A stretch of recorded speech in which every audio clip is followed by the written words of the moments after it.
Ma'am, nagpapatuloy po na crisis ngayon, lalo na sa enerhiya at sa langis, ma'am. Ano po yung dapat na hakbang na gagawin pa ng pamahalaan kung maibsan yung nararamdaman ng kahirapan ng ating mga kababayan? Sa crisis ng langis, ma'am, ano pa dapat ang gawin ng ating pamahalaan upang maibsan yung nararamdaman ng kahirapan ng ating mga kababayan? Paniwala ko kung ang tanong is ano pa dapat ang ginagawa ng pamahalaan, ay dapat tanungin natin ang ating Pangulo, no? Ano bang ginagawa niya para tulungan ang mga kababayan natin na tinatamaan o nahihirapan? Oh, napakaganda nung tanong. Si Inday ba, ito lang question. Si Inday ba nagpunta diyan para magpa-interview? Si Inday ba nagkusa na pumunta diyan at nagbigay ng kanyang mga ng kanyang yan mga sinasabi niya, voluntaryo ba niyang binigay yan? Pumunta siya diyan, hinarap niya yung media, nagtatanong yung media, sumasagot lang siya. Tinatanong siya ng media o patungkol sa mga krisis na nangyayari ngayon. Anong sagot ni Inday Sara? Tulungan ang mga kababayan natin na ang ating Pangulo. Kung ang tanong is ano pa dapat ang ginagawa ng pamahalaan, ay dapat Ang tanong, ano po ba dapat ang ginagawa ng pamahalaan para masolusyonan itong mga problema na ito? Kung ako si Inday Sara, sasagot ako, ganito ang dapat na gawin natin. Boom, boom, boom, boom, boom. Kung halimbawa sumagot si Inday Sara ng kung ano yung kung paano niya gagawin, kung siya presidente, ganito ko gagawin. Kung halimbawa nagsalita siya ng ganun, will it matter? Sa tingin ba ninyo gagawin ng gobyerno yan? Yung magiging suggestion niya. Hindi ba ang gagawin nila kay Inday Sara, hindi ba may sinabi si Inday? Hindi ba hahanapan nila yan ng butas? Sasabihin nila na wala talagang alam, hindi talaga pipwede. Di ba? Instead of, may idea pala si Inday, why not? Kausapin natin siya. Total, wala talaga tayong alam. Bobo tayo eh. Kung mayabang naman to si Inday at sinasabi niyang kaya niya, why not? Kausapin natin si Inday. For the sake of the Filipino. Kaya lang, meron silang pride na inaalagaan. Ayaw nila na makakuha ng credit si Inday Sara. Kaya ngayon, kahit si Inday Sara, meron siyang suggestion. Alam ni Inday na sasayangin lang niya yung laway niya kung ililay niya yung mga suggestion niya dahil hahanapan lang naman yun ng mali nung mga taga-gobyerno. Tama? So anong sagot ni Inday? Anong masasabi mo? Paano matutugunan itong mga problema na ito? Anong sagot niya? Siguro dapat tanungin natin ng Pangulo. Ano ba yung mga ginagawa niya para matugunan ito? Kasi hindi siya yung tamang tao para mag-lay ng mga sagot patungkol sa issues na kinakaharap natin. Bakit? Hindi niya trabaho yun eh. Ang trabaho ng Vice Presidente, kung hihingan siya ng opinion, kung itong mga nagtatanong na ito, hindi media, kung yung Malacanang nagtatanong nito, baka sakaling sumagot siya. At kung talagang matino ang isip ng Malacanang, i-acknowledge nila or pag-aaralan nila yung sinasabi ni Inday Sara. Why? Mahirap sa Metro Manila. Mahirap sa Cebu, mahirap sa kahit saang dako ng Pilipinas. Kakagaling ko lang sa Davao. Kanina lang ako bumalik ng Maynila. I've been in Davao for almost every month. Nandiyan ako sa Davao. At tumatagal ako sa Davao, hindi lang isang araw, 2 araw. Linggo ang tinatagal ko dyan. 1 linggo, mahigit 1 linggo. And masasabi ko talaga na iba talaga sa Davao. Alam ba ninyo na yung crisis, hindi mo masyadong feel sa Davao. Wala kang makikita sa Davao na sobrang dami ng namamalimos. Meron talagang mga namamalimos. Alam nyo ba dyan sa Davao, bawal eh. Pagka ikaw nga daw may namamalimos, nagbigay ka, huhulihin ka eh. Bawal na bawal yan dyan. Dyan sa Davao, walang vandalism. Walang mga nakasulat dyan sa namakibaka. Revolusyon ang solusyon. Walang mga ganun. Makikita mo, involved yung mga taga Davao City sa problem solving. Involved. Hindi lang talaga nila maiwasan yung pagtaas ng presyo ng bilihin at saka pagtaas ng presyo ng gasolina, pero may ginagawa yung local government para yung mga kababayan nila yung mga constituents nila ay hindi magwatak-watak at magrambulan. Parang meron silang plan in place para yung mga tao hindi masyadong mag-alala. Pag nagpunta ka sa Davao, hindi mo mararamdaman talaga na mahirap katulad dito. Makikita mo, nabawasan din yung mga sasakyan. Pero ang LGU kasi marami silang mga libreng sakay dyan eh. So, in terms of yung mga commuters, yung public transportation nila dyan sa Davao, maayos eh. Hindi katulad ng Metro Manila, pero maayos. At saka meron silang mga bus dyan na libre. Bukod dun sa Bagong Pilipinas bus, yung Love Bus, bukod dun, si Mayor Baste, gumawa siya ng bumili siya ng mga bus na 10 at madadagdagan pa daw yun ng 10 para umikot at magbigay ng libreng transportasyon. Isa pa, inaano na nila, kino-convert na nila unti-unti dahil nakikita na nila itong problema na ito, hindi lang ngayon mauulit ito. Kaya ano na sila, ini-electrify na nila yung mobility nila diyan sa Davao City. O dito ba naiisip ba natin 'yan? Wala. 'Di ba? Nakikita mo nagwo-work talaga yung gobyerno dito sa Davao City. Tsaka nakikita mo sobrang disiplinado talaga ng mga taga Davao. Dumating ako dito sa Maynila. Siyempre, pagdating ng Maynila, nag-grab ako, nag-interview ako ng Grab, tinanong ko yung Grab driver, kamusta? Nako sir, wala na talaga. Grabe. Alam mo, sabi nga, hindi ako, yung kausap kong Grab kanina, hindi ako sir political. Wala akong pakialam sa away ng mga Marcos, ng mga Duterte. Labas ako dyan. Kaya lang, ang problema, may napakalaking problema ngayon. O, siyempre, kanino ka tatakbo? Ginawa mo na lahat ng magagawa mo. Nag-drive ka na magdamag eh. Nagtrabaho ka na magdamag, ginawa mo na lahat ng makakaya mo, pero hindi talaga sapat eh. Pagka ganun, kanino ka na ngayon magtatanong? Sa mga leader ng nasa gobyerno, magtatanong ako sa kanila ngayon.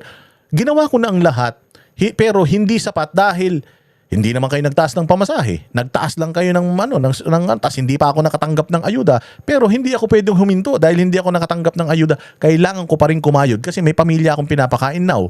Ang tanong, paano? Ganito na lang ba tayo? So ang pinaka bottom line pa din ng tatanungin ng mga Pilipino na may problema, yung mga namumuno sino ba presidente natin? Si Bongbong. So magtatanong sila, ano bang plano ni Bongbong? Hanggang kailan ba to? Hanggang saan ba ito? Kasi talagang ang dami na daw ng mga hindi na bumabiyahe at saka ang dami na daw, lalong-lalo na daw yung mga nagba-boundary. Sigurado nga daw ngayon maraming mahihila na mga sasakyan. Kasi di ba yung mga nag-grab, kumukuha sila ng grab na sasakyan tapos huhulugan nila. Yung hulog galing dun sa kinikita nila. Yung iba, operator, may driver sila. Yung iba, kumuha ng sasakyan, sila mismo ang nagdadrive ng mga sasakyan nila sa grab. Diyos ko po, sabi nila, yari talaga. Baka daw, kung hindi daw ang gusto nga daw ng mga ngayon ng mga operator ngayon na sana kausapin ng gobyerno yung mga bangko na wag maghila ng mga sasakyan kasi nga lalong-lalo na kung yung mga sasakyan ginagamit sa trabaho sa negosyo, sana magbigay ng yung parang grace period ba sa pagbabayad ng monthly amortization ng sasakyan kasi hindi na daw nila talaga kayang bunuin. Mamimili daw sila either yung kanilang kita mapupunta sa sa operator o sa hulog sa sasakyan o sa sikmura nung pamilya nila, mamimili daw sila. Dati, kaya daw nilang pagsabayin yun. May kitang konti, nakakapaghulog pa ng kotse. Baka sakali, sa loob ng 5 taon, sa'yo na yung kotse, o edi kahit pa paano, kumita ka na, hindi ba? Ngayon daw, mamimili ka na lang, pakakainin mo yung pamilya mo o iuhulog mo sa kotse. Pag pinakain mo yung pamilya mo, mawawala kabuhayan mo. Kasi yung kotse na hinuhulugan mo, 1-2 buwan ka lang hindi makapaghulog dyan ng amortization, hihilain na ng bangko yan kung alimbawa naman, lalo mong hindi mapapakain yung pamilya mo dahil mawawala yung kabuhayan mo. Ngayon naman, kung uunahin mo naman yung bayaran yung sasakyan, may sasakyan ka nga, pero putik yan, gutom na yung pamilya mo, putol ang kuryente mo, putol ang tubig mo, baka wala ka rin pambayad ng upa kasi kung nangungupahan ka rin ng bahay. Di ba? Ganyan yung kinakaharap. Basic lang ito na kinakaharap ng mga Pilipino. Kanino ka tatakbo? Kanino ka tatakbo? O kaya ngayon, tinan nyo yung mga tao nagdadasal. Pucha, kung walang plano ito, Lord, kung walang plano to, kunin mo na. Kung hindi naman ito kayang ayusin yung problema na kinakaharap namin ngayon, siguro maganda kunin mo na. Kung may cancer daw talaga. Naku, sana. Di ba napapaganon yung mga tao O kaninong kasalanan yun? Ano sagot ni Inday? Patanungin natin ang ating Pangulo, ano bang ginagawa niya para tulungan ang mga kababayan natin na tinatamaan o nahihirapan dahil dito sa epekto ng krisis sa Middle East. Diba? If there's someone who should be asked kung may plano sa bayang Pilipinas, hindi si Inday, it should be the President. Ask the President. Nung nakaraan, meron diyan sa Malacanang nagtanong. Sabi, "Ma'am, pagdating po sa ano bang tawag nila doon, yung subsidy. Sa pagdating po sa subsidy, bakit po hindi natin gayahin yung Taiwan?" Gumanon yung yung broadcaster. Alam mo sabi ni Claire Castro? Meron na tayong subsidy Gumanon. Tanga talaga. Bobo talaga. Akala niya yung subsidy, yung ayuda, yun na yun. Sa atin kasi ganun ang subsidy. Sa ibang bansa, hindi. Sa ibang bansa, di ba, ine-explain ko sa inyo yan, ang ginagawa ng gobyerno, meron silang state-owned na gasolinahan. Yung state-owned company na yon ng gasolinahan, kung halimbawa ang diesel ay nakuha nila ng 60 pesos, may pera ng gobyerno na mapupunta sa kumpanya na yun para ibaba nila yung presyo at ma-afford ng mga magpapagasolina sa kanila, ng mga ng sambayanan. Sa Taiwan ganyan. Yung pera ng national government ilalagay nila doon sa yung subsidy na ilalagay, hindi nila ibinibigay sa tao pa 5,000, hindi. Ang ginagawa nila, ilalagay nila doon sa resources. Ngayon, yung resources, instead, 100 pesos ang benta nila ng diesel dahil yun ang benta ng Shell, halimbawa, ng private company na Shell. Tapos ako, Boss Dada Gasoline Station, pag-aari ako ng gobyerno. Ang gasolina sa akin 50 lang, sa kanila 100. So ba't magpapagasolina sa kanila? Sa akin lahat magpapagasolina. Ano yun? Subsidized ng gobyerno. Yung parang NFA nga yan eh. Ganon din yung konsepto. Walang pinagkaiba. So yung tanong, bakit hindi po natin gawin yun? May subsidy naman tayo. Hindi po. Yung subsidy natin, nagbibigay kayo sa bawat, sa targeted individuals yung binibigyan ninyo eh. Dito po, hindi targeted. Ilalagay natin sa yung pera sa halimbawa, Department of Energy para bumili si Department of Energy ng gasolina. Tapos, yung kalahati ng presyo ng binili nila, yung subsidy doon mapupunta para makakuha yung mamamayan. Hindi targeted. Kung sino yung magpapagas, makakatipid. Anong sabi ni Claire Castro? Pag-aaralan natin yan, putangin na yan. Diba? Gago, diba? Nasa sitwasyon na tayo na ito. Pag-aaralan pa din. Anong ginawa nyo dyan sa loob ng 2 taon? Last question. VP, sa latest WR numero survey, you are leading for the presidential this 2028. Any comment? Alam niyo, sa totoo lang, sinabi ko na dati, ako mismo hindi ako nagpapasurvey. Dahil unang-una mahal yung pagpapasurvey. At pangalawa, itong mga survey na ito, hindi natin alam kung totoo ba talaga yung kanyang data, kung ano yung nakikita dyan sa iba't ibang komunidad natin sa buong bansa. Pero, sabi ko nga, lagi, nagpapasalamat ako at kami sa tanggapan ng pangalawang Pangulo sa patuloy na suporta at pagtitiwala ng ating mga kababayan sa aming kakayahan para magbigay ng makatotohanan na serbisyo. Alright, thank you. Yun lang. Ito lang. Hi, ma'am, libreng Dagdagan sakay. ninyo. Libreng sakay daw po, ma'am, magpapatuloy pa po ba daw amidst the oil crisis nga to ang nasinati karon, ma'am? Ang tanggapan ng pangalawang Pangulo ay merong proyekto na libreng sakay para sa lahat. At ito ay isang proyekto na sinimulan namin noong 2022 dahil nakita namin na kailangan talaga ng tulong ng ating mga kababayan in terms of safety. Ganyan ka-proactive si Inday. Wala pa tayong krisis sa diesel, sa gasolina, sa kung saang petroleum products. Wala pa tayong problema, may libreng sakay na siya. Ganyan mag-isip ang mga Duterte, laging una, bago pa magka-problema, ginagawa mo na. Ngayon may problema na ganito. May libreng sakay sila na in place na. Binabudgetan na talaga nila. Hindi yung saka ka lang maglilibreng sakay dahil may problema na. Yan ang kaibahan ng mga Duterte sa mga nasa gobyerno ngayon. Savings sa daily expenses nila. At ito ay tutuloy, lalo na ngayong merong krisis. Ang galing, di ba? Ma'am, may krisis po ngayon. Magtutuloy ba? Sentido komon. Nung wala ngang krisis, ginagawa namin yan. Ngayon pa kaya na may krisis. Kaya nga namin ginagawa yan para makatulong. Alam nga naman titigil kami dahil may krisis. Hindi, tuloy-tuloy yan at mas lalong dapat magtuloy yan ngayon. Kung binabudgetan namin yan ng ganitong amount before dahil tumaas ang cost ngayon, babudgetan pa rin namin yan. Mas mataas nga lang. Pero tuloy yan. Ano ba namang klaseng tanong yan? Merong sobra at bigla ang pagtaas ng presyo ng mga produkto. VP, update na lang dun sa 2028 elections. May ka na ba? Initialist sa 12 senators slate mo or possible mas marami pa sa 12? Wala. wala pa akong senators, merong mga nagpahayag na interesado sila na magsama kami kung sakaling ako ay tumakbo at sila din ay tatakbo. Pero kung sasabihin mo na meron na talagang listahan at meron na talagang usapan, walang ganoon para sa senators list sa elections sa 2028. Vivi, can you name them po? Yung nag-present na? Hindi ko sila papangalanan kasi unang-una, matindi at mainit ang politika ngayon. No?